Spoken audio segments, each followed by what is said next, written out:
Hey, this is Greg Hawks again. This is Sourcing Thing a Week 14, and what I'm going to be doing is going over some additional resources that you can use to find really niche talent. I'm going to be going over scientists and as far as engineers go, software and some other places that you can find folks. So I'm going to start with a scientist because what I found is places like Google Scholar, Google Pens, pretty easy to search and x-ray, but the wealth of information they can give you on a person and what they do with their publications and their citations can be huge. So that's why I'm going to start here. So you'll see on my screen, I have a site search built for Google Scholar, and this is actually how I've built my CSEs as well. So basically what I'm doing is I'm saying, hey, Google, look for the site, Google Scholar, look specifically on this site, and this is the user or profile syntax to identify just profiles on this website. So I've kind of mixed some things around using asterisk to identify just profiles and put in a couple keywords. And this looks for specifically medicinal chemistry in Boston. So what this is doing is it's pulled up a list of people on Google Scholar with this type of experience. So really niche type stuff.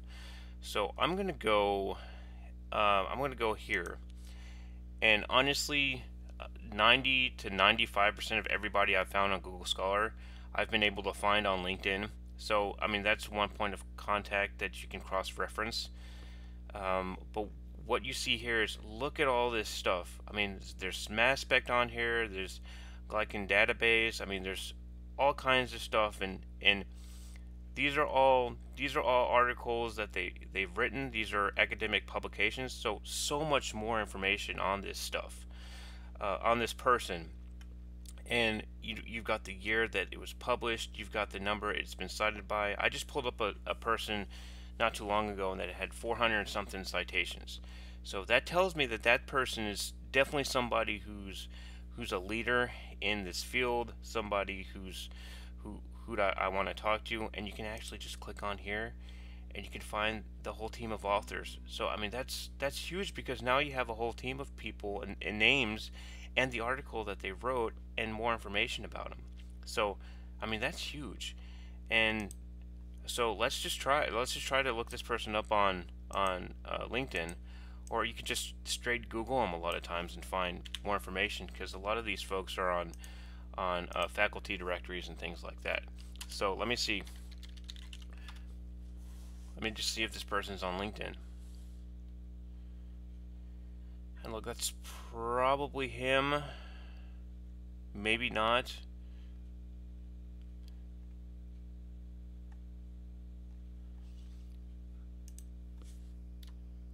That's a common name. That's probably one of the reasons why I didn't get him exactly.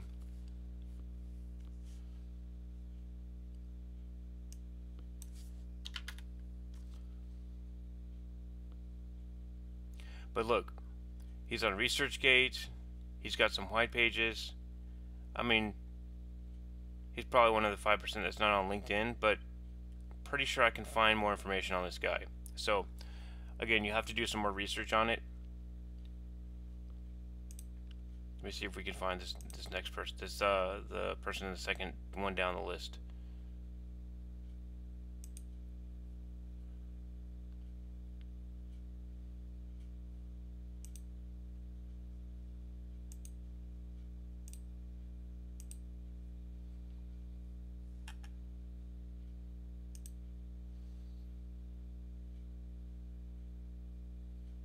The other thing is, if you look at their email, it tells you their email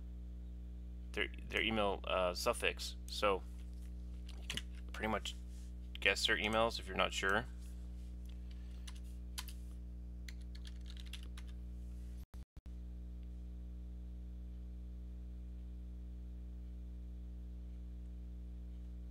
And look, this guy, he is on LinkedIn.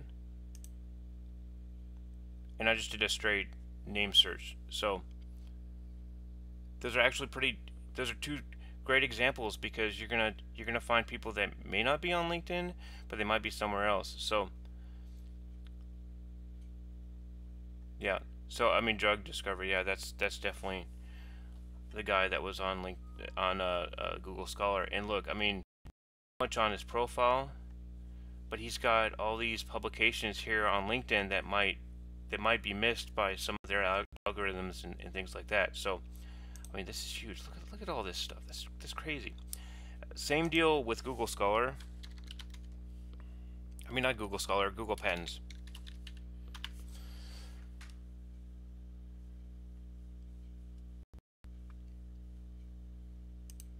You can look for the same stuff. You can look for, I mean, you can look for AI type stuff too.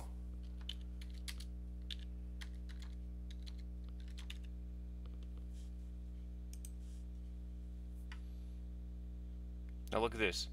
You've got all these patents that people have worked on. You click into these. You can find who the inventor is, where they worked at when they created it, images, all this background, all this jargon, all this information. But the cool thing about this is, especially if you're looking for something niche, you've got all these people that you can look at, because every one of these has an inventor of some type or a group of inventors, and you can also download it into a CSV. So you can take this to your hiring manager and say, hey, which one of these patents would be a good source to follow up on? Which one of these patents make you go crazy? So Steve Levy actually does this too. So great advice from him, and I have to give him a shout out because it was his idea that he sprung to me when I was at a SourceCon before dark, so, or after dark. So I just can't talk today. You know, that's the thing of these live things. Sometimes you get mixed up in all of it, but no, this great resource, lots of information, and you even get the patent number that you can do more research on. So, and some of these folks you might have to really dig to find, but especially if they want to be found, they'll be out there on social somewhere. Now, the other thing I want to go over quickly is IT repositories. There's a ton of IT repositories that you can use. So these are just a list that I found off an article. Todd Davis actually dropped a bunch more that you can take a look at. I've used Stack Overflow, I've used Bitbucket, I've used GitHub, and other things as well. So yeah, definitely take a look at these. This is just an initial list. A lot of the coders have specific repositories or blogs that they use, and that's a good resource as well. Because if you have somebody who writes about this stuff, I mean, that's definitely somebody I want to talk to if I'm looking for somebody with Scala. So, and the other thing, a lot of people forget about Meetup.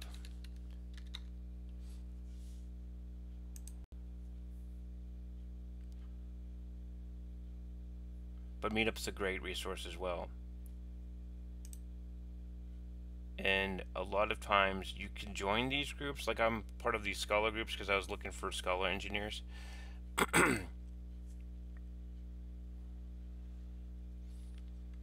And I mean, literally, click on members in the Scala group, and you have a list of names and some information about them.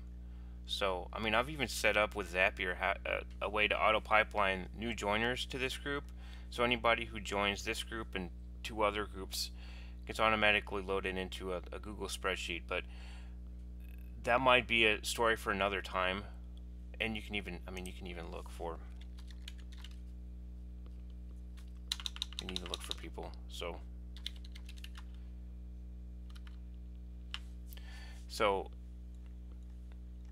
great example, great way to find folks.